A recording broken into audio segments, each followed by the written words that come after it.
laughing loud and feeling free.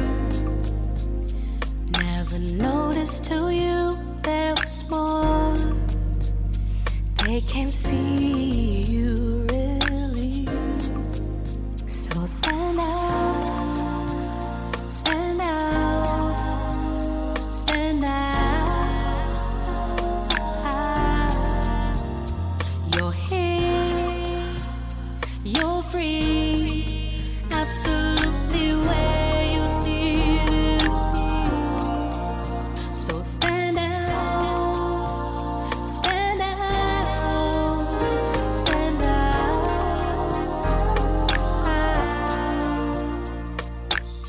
Welcome to the Sonshine State, a space for health, healing, and wellness. Hey everybody, welcome to the Sonshine State. My name is Sonshine Wiley and I am your host.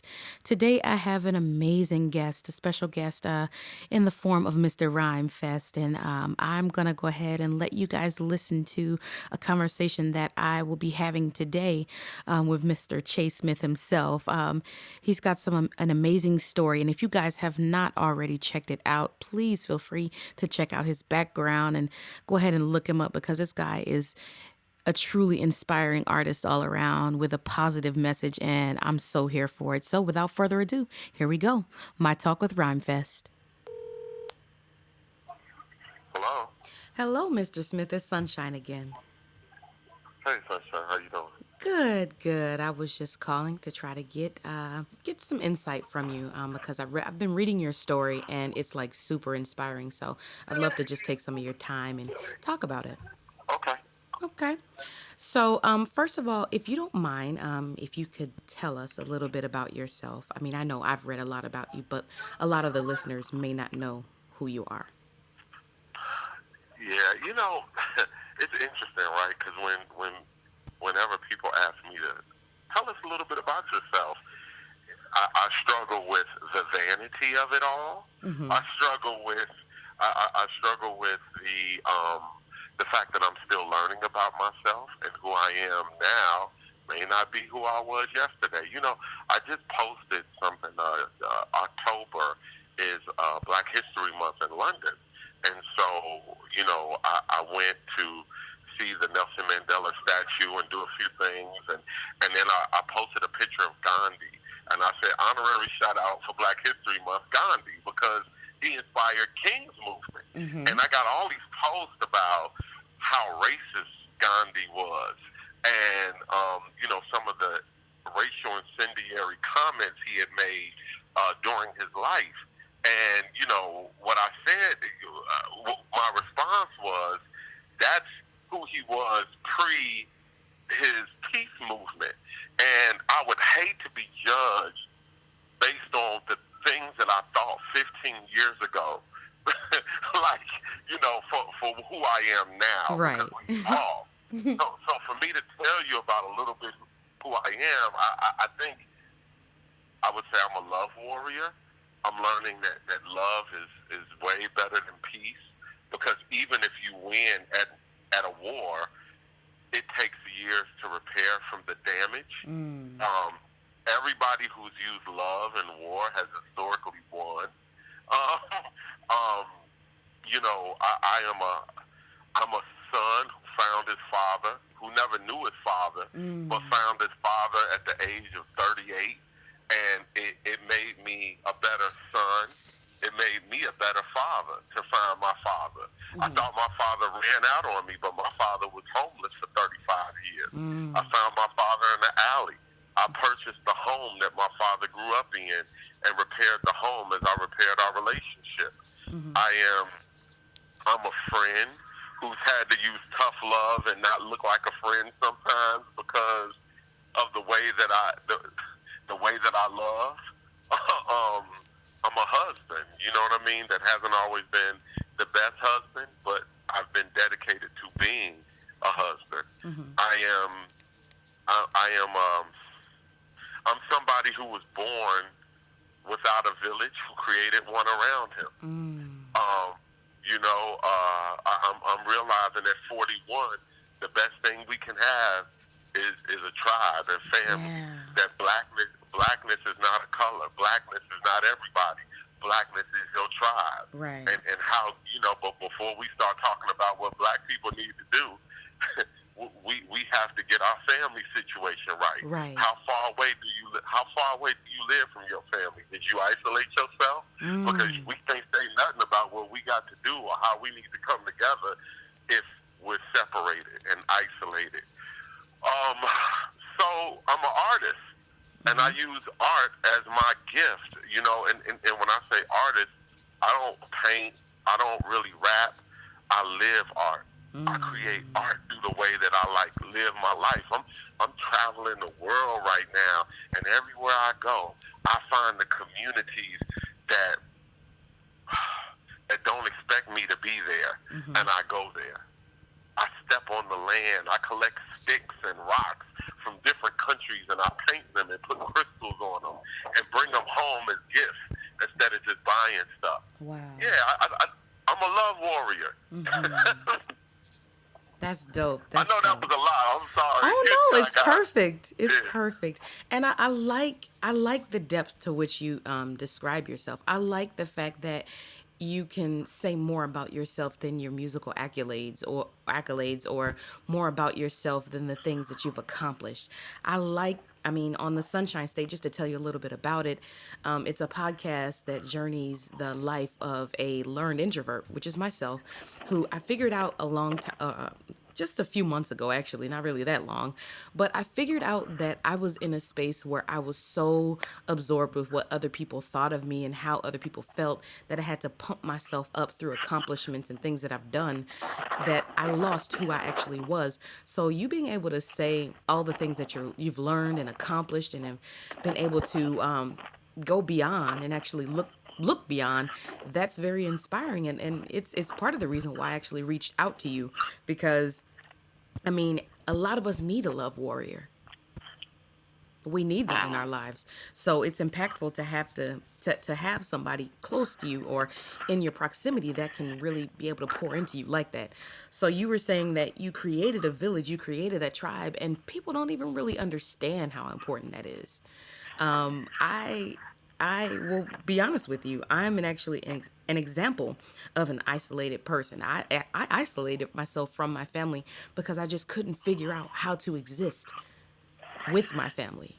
And it sounds weird, but I couldn't figure out, with all the expectations and everything that everybody wanted, and I just never felt like I fit in. But over time and through this journey, I'm learning that about myself. So I identify so much with what you're saying right now, and I'm happy to be able to talk to you and get that type of insight from you. So enough about me. Let me ask you this. Now, what started you on this journey to becoming that love warrior? I think that who we are is a journey that begins when we're born. And I think sometimes that we're not conscious of it because of the program that's put on top of our purpose. And so, there's a societal program. You got to get the degree. You gotta define yourself by career accomplishments, not by life accomplishments, not by conquering things that are inside of you that were wrong, but by conquering things that society says that you should have by a certain age. And and you see it in young people all the time.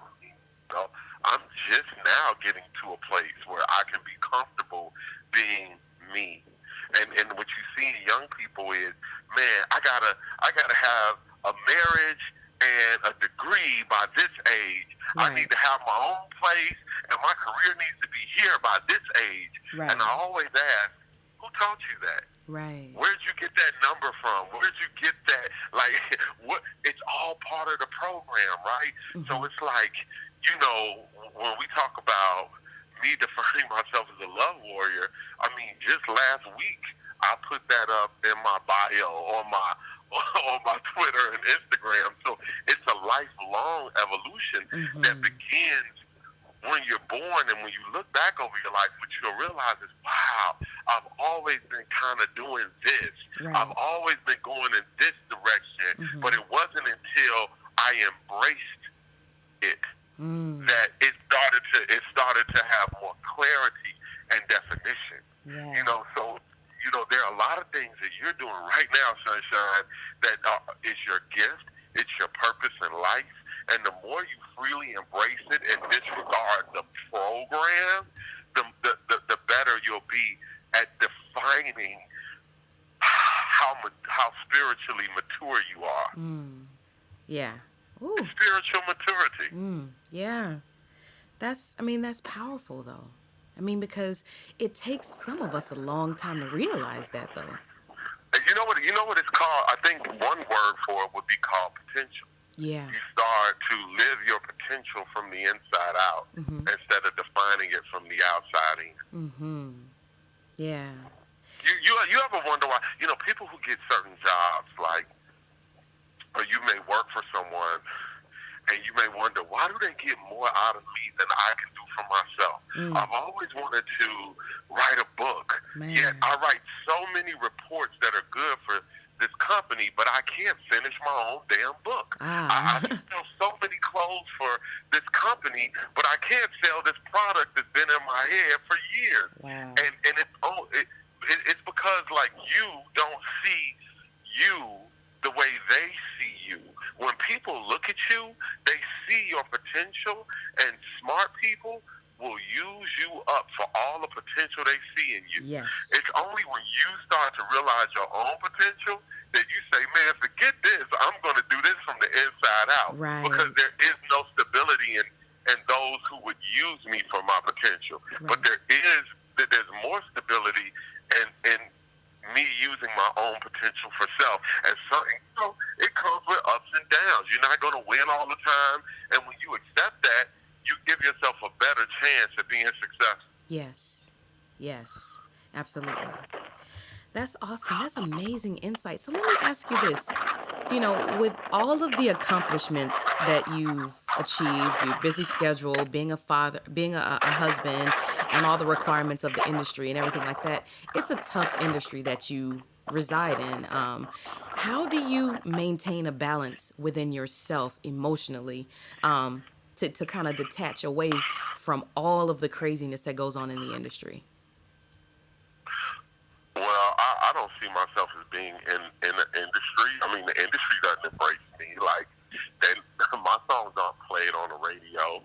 Like, even looking at Instagram, like, I'm not getting as many likes. I mean, they suppress the algorithms are like, no, we're only going to show this to this many people. Like, I'm not, when people talk about Chicago, even they talk about Chance and Kanye and Common, Rhyme Fest is barely mentioned. Like, and it's because I'm not part of the corporate industry. But what I decided is this: I am my own industry. Yeah. Period. Yeah. You know what I mean?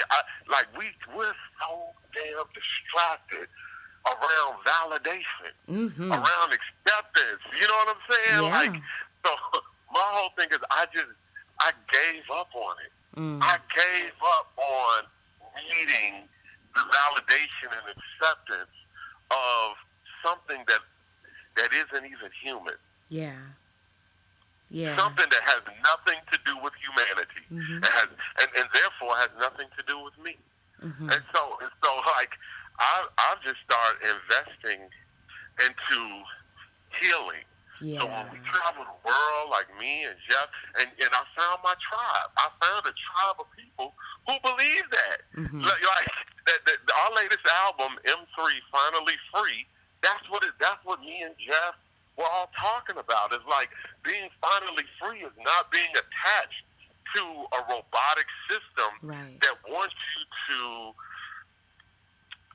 give up your humanity for things. And so, like, I don't buy into it. I don't look around. I look straight ahead. Yeah. And that's awesome. You know what I mean? Yeah. I mean, and you were talking about DJ Jazzy Jeff is who you were referencing with the album that you guys are working or have worked on. I actually saw some of the insights that were shared from the playlist retreat recently, and it mirrors exactly what you're talking about, because I find it inspiring to have a group of creatives who get together, who not only focus on the musicality and the creativity of what you're doing, but also in like your emotional health and being able to deal with those things that you're speaking of, being able to find your uniqueness and being able to embrace you as a person, and your healing and your holistic healing. So I find that very, very I find that inspiring, because it's like you don't hear that a lot. You have to find your tribe though. Yeah. You can't. It's not just you. Like Right. Jeff is not only my brother and my friend. He's my mentor. You know what I'm saying? Yeah. And in that, we have Dane Jordan, who is with us, who's in his 20s, and I'm teaching him. And then we have Jeff's son, who's 18 years old, and we're all teaching. Dane's teaching him, and then we allow the young people what they absorb and how they absorb it in this time space.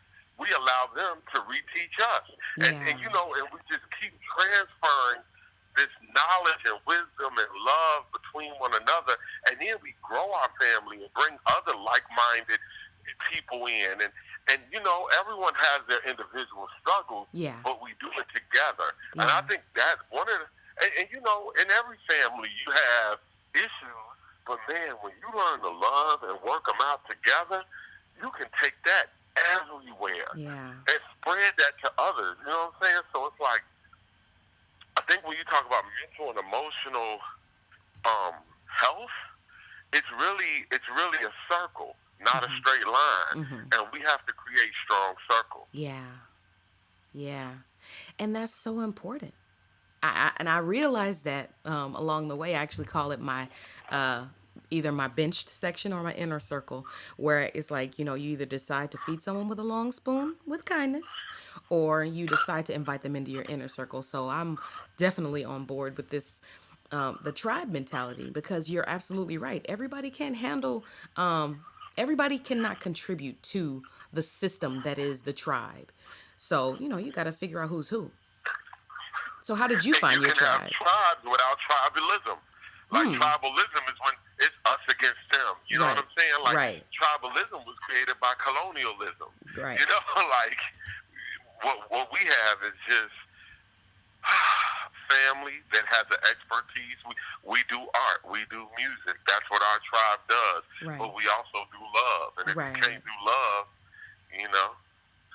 Yeah. So how did you find your tribe? I'm still finding my tribe. We find them all over the world. Like I said, in October in London, that's when they celebrate Black History Month. I looked up where they were doing some griot storytelling in the back of a Jamaican restaurant called Uptown Cuisine. And I went in the back of this Jamaican restaurant, and they were doing griot storytelling, and it was only 30 people in a back room, and it was just so dope. And when it was done, they asked, "Well, where are you from?" "Well, I'm from Chicago." "Wow, you came all the way to here to see us in this neighborhood?" And I'm like, "Of course, this is great. I learned from you." And then we realized we were the same tribe. You have to go and have experiences. We have to create global connections. Your tribe is not just your blood. True. Your tribe are people who share the same ideas of life and are going in the same direction and have different skills that maybe you may need, and you have skills that they need, and you all build with that. Man, experiences. You find your tribe through having experiences. And embracing new experiences. And you know what? I'm so glad that you took the time to speak with me. I know I wasn't supposed to hold you this long, but I'm so glad that you were willing to speak to me. And you don't even realize what you actually just poured into me, because a lot of the things that you were saying were things that I've thought myself. And, I haven't really had very many people around me thinking the same way that you do. So I appreciate you coming to speak with me. And it's amazing. So thank you so much for joining us today on the Sonshine State. And thank you so much for being who you are, and continue doing that. And don't ever stop, seriously. I love you. Thank you. Thank you so much. Have a good one. Hey, everybody. Thank you so much for joining us. I told you it was going to be a good conversation, and it was even better than I expected. So thank you so much to Mr. Chase Smith, a.k.a. Rhyme Fest, for joining us today. I don't know about you, but I'm so inspired by what I just heard. I mean, as always, I'll leave you with a little encouragement, but I'm leaving here super encouraged myself. But today is a day full of positivity, possibilities, and purpose. Let's activate the positivity of gratitude in our lives. We are faced with limitless possibilities, and our purpose, if not already found, will continue to be revealed as we navigate our individual journeys. I just want to encourage everybody just to keep pushing, keep going, and keep loving on yourself each and every day as you travel throughout your life. And just so you know, please feel free to follow Rhyme Fest and all of his positive mantras and encouraging words. You can find him on Facebook, Twitter, and Instagram at RhymeFest. That's RHYMEFEST. Also, be sure to follow him and let him know what you thought about today's conversation with me. Please also be sure to subscribe, like, and share at sunshinestate.com. That's www.sunshine.state.com. Facebook, The Sonshine State, Twitter at Sonshine Wiley, and Instagram, Sonshine State Vibes. Every sunshine that you hear is spelled with an O. Thank you once again. Everybody have a fantastic day. So stand out, stand out, stand out. You're here, you're free, absolutely where you need to be. Thank you for joining the journey to the Sonshine State, a space for health, healing, and wellness.